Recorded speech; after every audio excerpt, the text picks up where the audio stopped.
right, welcome to Beyond the Gym Floor. Today we are joined by someone who's a former colleague, Dr. Marquell Johnson of the University of Wisconsin-Eau Claire.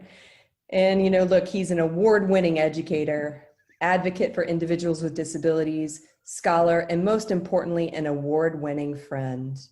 With that said, Dr. Johnson, thank you for joining me on Beyond the Gym Floor. So let's dive in. I know you are busy changing lives, so I certainly don't want to waste your time with this silly show. So first of all, where did you grow up?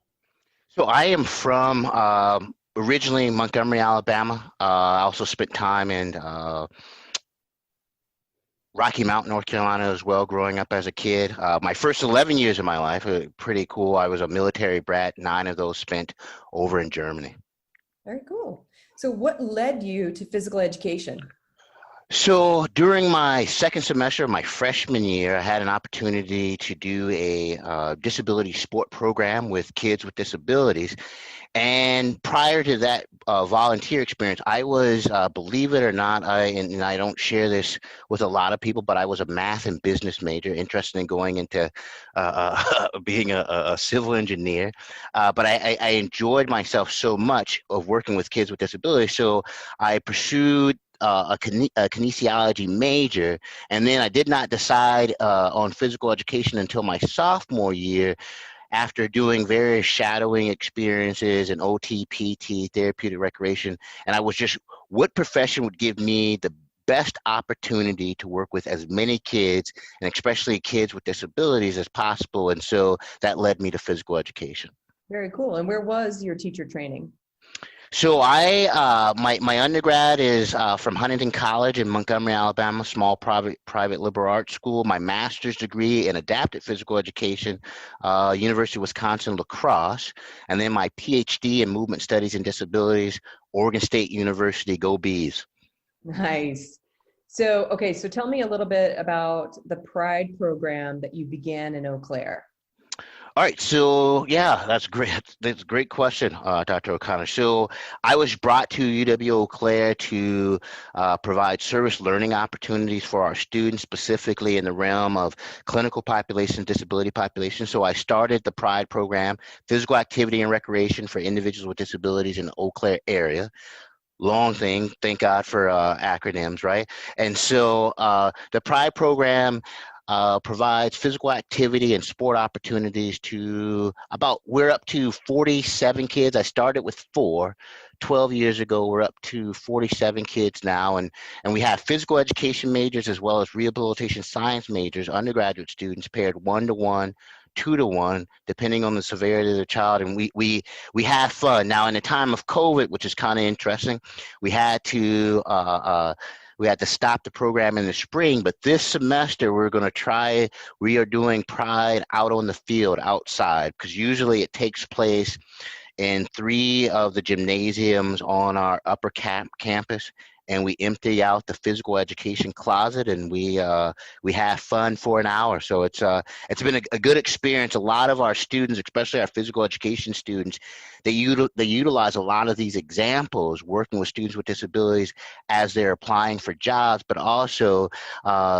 they say the experience really alleviates some of the anxiety that they feel going into pre-service and student teaching experiences. No doubt. I mean, I remember having conversations with some of those undergraduates before and after their experience with you in Pride, where their anxiety about enrolling in your course, then by the end of that experience, wanting to go on to seek a master's degree in adaptive physical education. So I think you're doing some good work there. But what would you change about adaptive physical education if you could?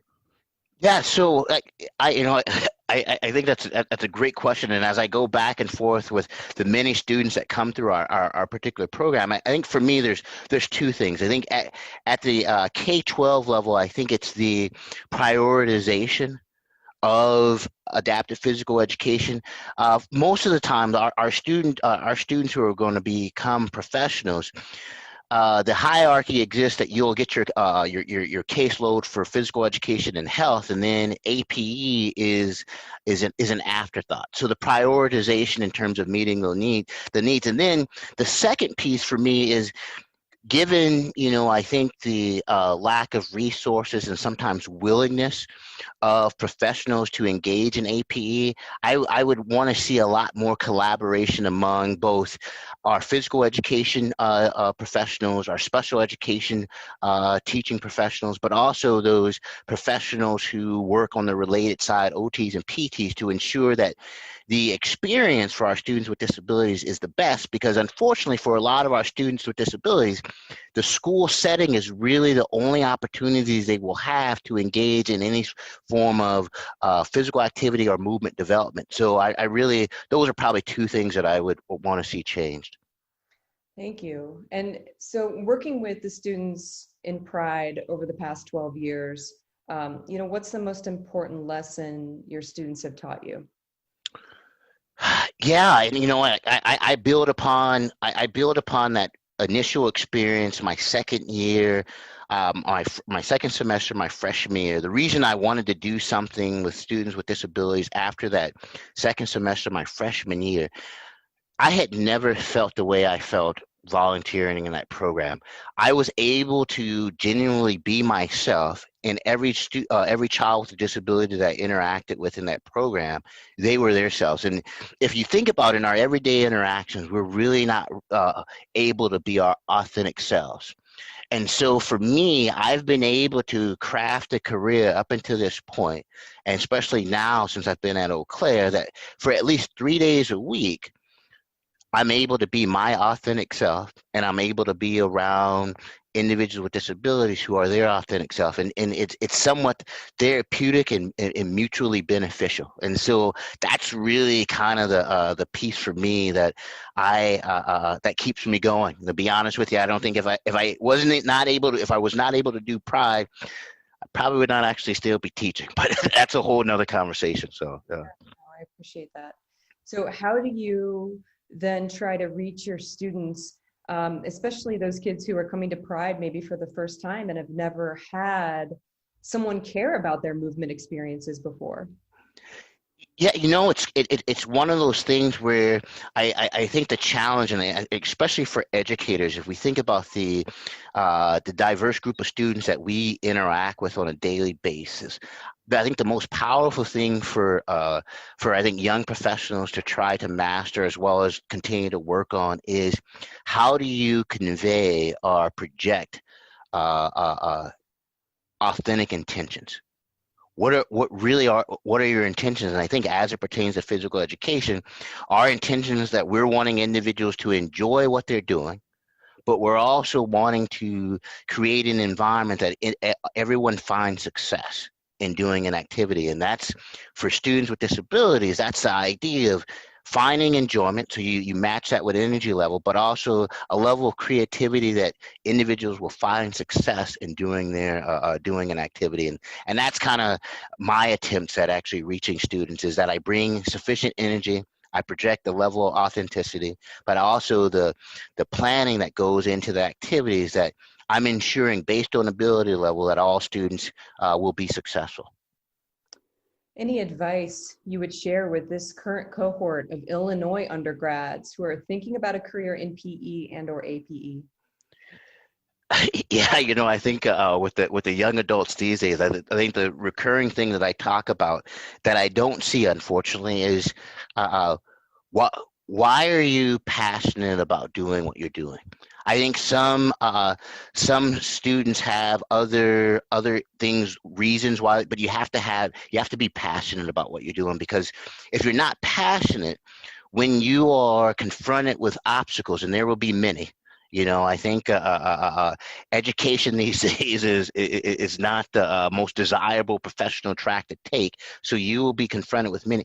Why are you passionate about doing that? If you haven't found why you're passionate, take the time to find an element of this profession that you're passionate about, to allow you to overcome those difficult times. And really, it's just it's finding passion. And for me, my passion is working and being able to provide opportunities for individuals with disabilities. I am passionate about that. That passion allows me to maintain and overcome all the other pitfalls or obstacles that come in the way as it relates to education, because it, like I said, in this day and age, it's pretty difficult, but it's also rewarding, especially if you're wanting to be impactful to the lives of others, and that's what it comes down to. And I know that your passion and enthusiasm is contagious, because just interacting with those undergraduates in Wisconsin, without a doubt, they left that experience feeling enthusiastic about adapted physical education when previously they were perhaps a little bit anxious about taking that on. Well, And so, I think you're a little bit. I think you're a little way too kind. I no, think I'm really, not. No, I'm not. yeah, yeah. I think that's the friendship part of our No, relationship coming out right now. So yeah, I am telling you the truth. You're definitely making a difference. I think Now, I you. know you've been in education for a long time, but do you have a teaching highlight that comes to mind?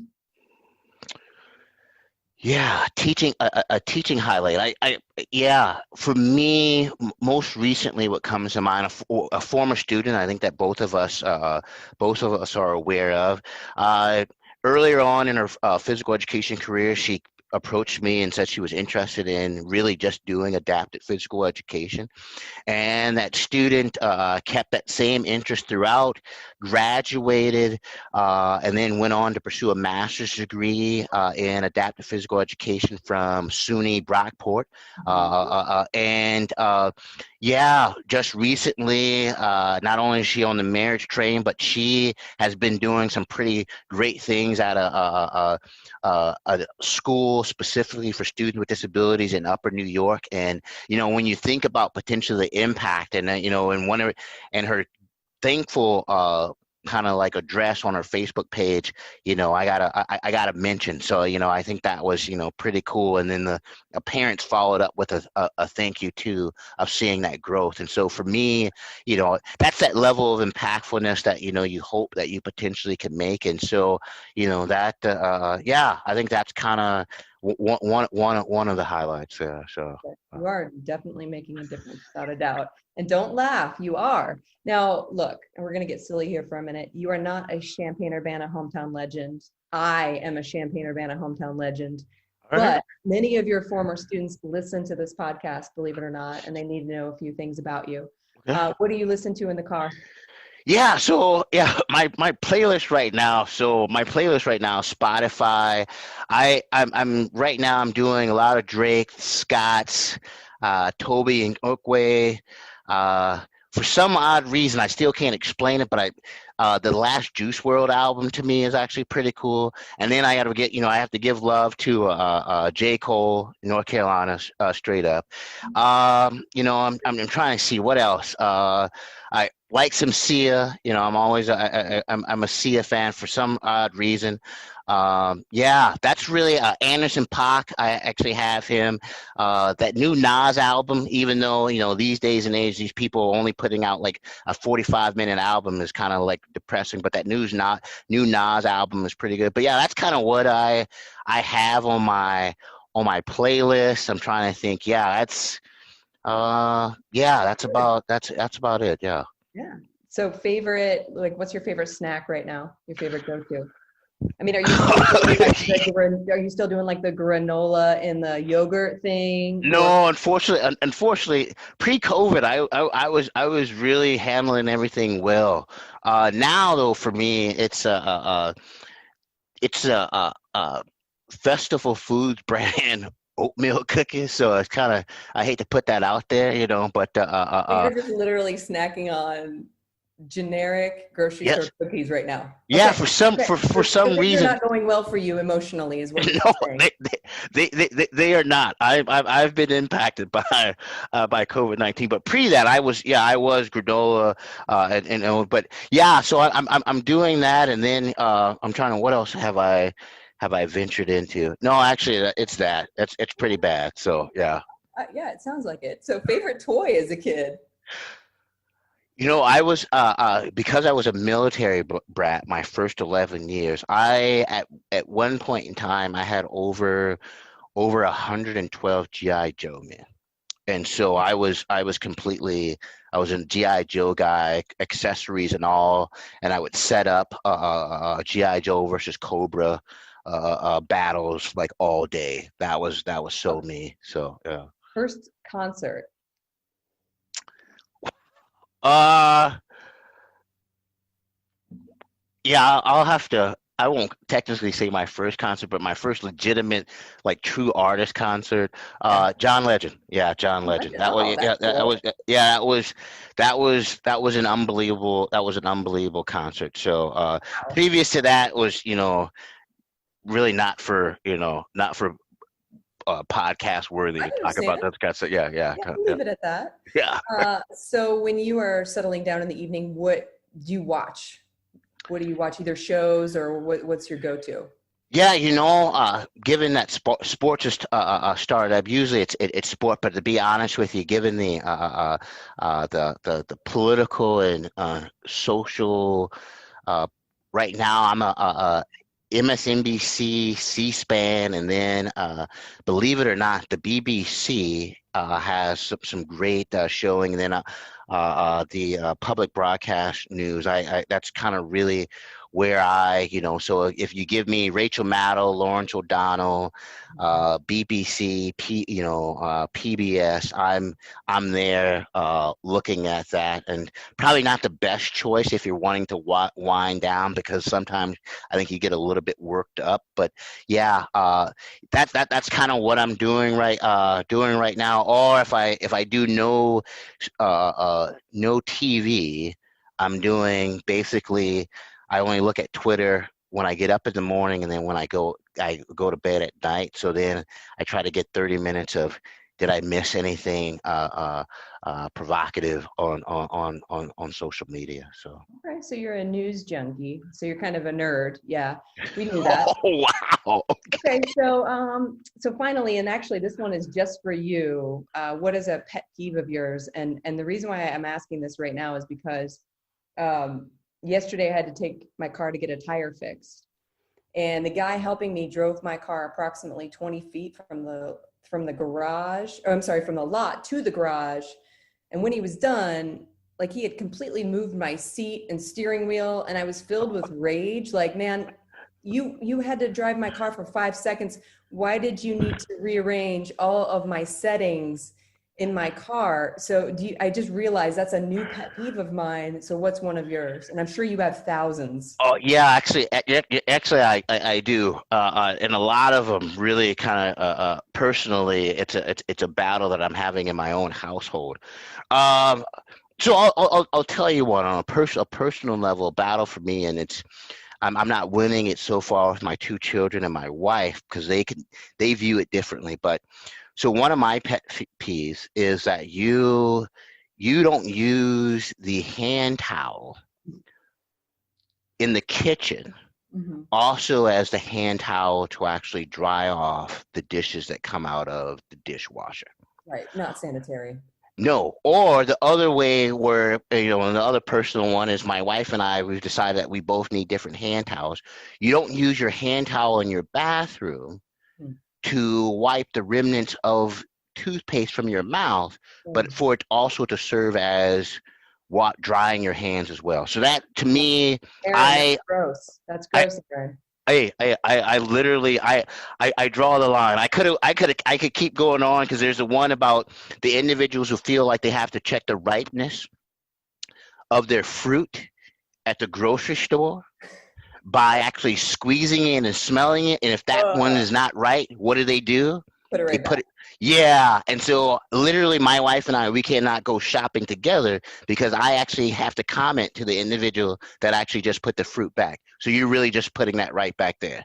That's hilarious. Yeah, because you're definitely not afraid of confrontation. So yeah, Yeah. I So yeah, definitely I wouldn't be able to go to the store with you either. yeah, There's no yeah. way. So so Aaron just walks away, but it just no, it's an honest conversation. So you've literally squeezed this orange where your fingerprints are still there, and Mhm. then you smelled it. Yeah, You've decided now you don't want that orange. yeah. So then you place it right back. Come on. Yeah, sure. It's It is. egregious. I think It it's egregious. So yeah. Well, thank you. So, and I knew you would have several to share. We could talk about pet peeves all day, but Dr. Johnson, thank you so much for being a guest on Beyond the Gym Floor. Thank you. Thank you so much for being a guest on Beyond the Gym Floor. And if you would like to be a guest or simply have a comment or a question, you can reach me, Jamie O'Connor, at beyondthegymfloor@gmail.com. Encourage your friends to listen and subscribe to the show either through iTunes, iHeartRadio, or Spotify. Thanks for listening, folks.